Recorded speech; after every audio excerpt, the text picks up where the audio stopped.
Welcome back to Fantasy Bankroll. I'm your host, Robert Banker. It's week 6, and you know what time it is. Let's talk about the players that I'm buying this week. It's the Bullish Report. Let's go. All right, let's get started with the quarterbacks on my bullish list for week 6. And first up, Los Angeles Rams quarterback Matthew Stafford.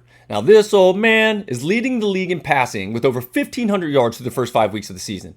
And it's safe to say he's enjoyed the addition of Devontae Adams. And Puka Nacua is literally on pace for the greatest receiving season in NFL history. And this week they get a Ravens defense to put it politely, has been horrible this season.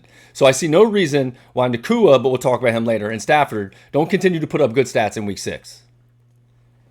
All right, next up on my bullish list for week 6, New England Patriots quarterback Drake May. Now, May gets a Saints defense in week 6 that's been pretty good against the quarterback position as far as yards allowed. But they have given up 11 touchdown passes on the season, which ranks bottom 5 in the league. So while he may not throw for a lot of yards this week, I expect a couple touchdown passes from May. The last quarterback on my bullish list for week 6, Los Angeles Chargers quarterback Justin Herbert. 3 weeks ago, MVP frontrunner. But after 2 down performances, both of which were Chargers losses, coincidence? Probably not. Herbert and the Chargers get a Miami Dolphins defense that ranks 30th in fantasy points allowed to the quarterback position on the season.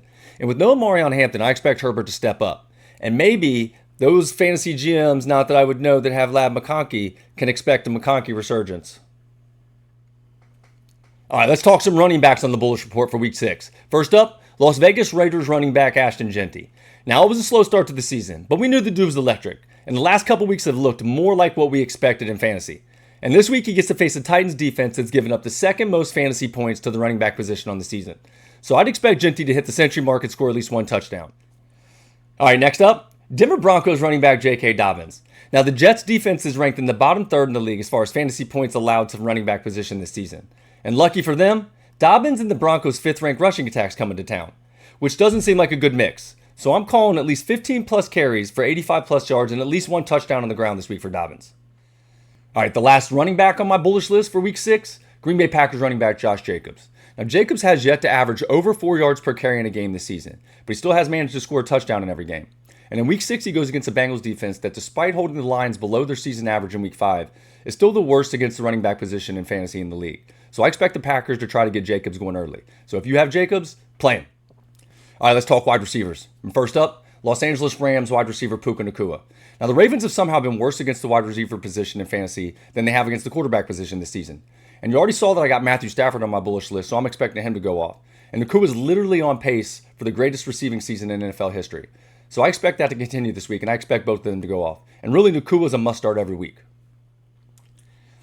All right, the next wide receiver on my bullish list for week 6, Carolina Panthers wide receiver Ted McMillan.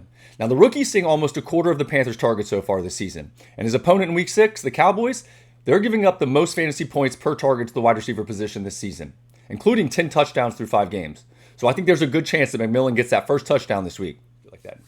All right, let's talk tight ends. First up, Dallas Cowboys tight end Jake Ferguson. Now, the Panthers have been pretty good against opposing quarterbacks this season, but Ferguson's been targeted more than any other tight end in the league, currently ranking as tight end 1 in fantasy through 5 weeks.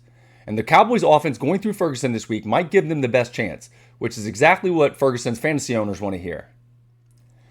All right, the last player on my bullish list for week 6, New England Patriots tight end Hunter Henry. Now, the Saints are one of the worst in the league against the tight end position, including allowing 4 receiving touchdowns, which is second worst. And Henry continues to be one of the top targets for quarterback Drake May, including leading the team with 3 receiving touchdowns on the season. So I think there's a good chance that he gets his 4th receiving touchdown this week against the Saints. All right, that'll do it for the Week 6 Bullish Report. Thank you so much for checking it out. Don't forget to check out my Bearish Report on the players that I'm not buying this week. Don't forget to set those lineups and check those matchups. Let's go.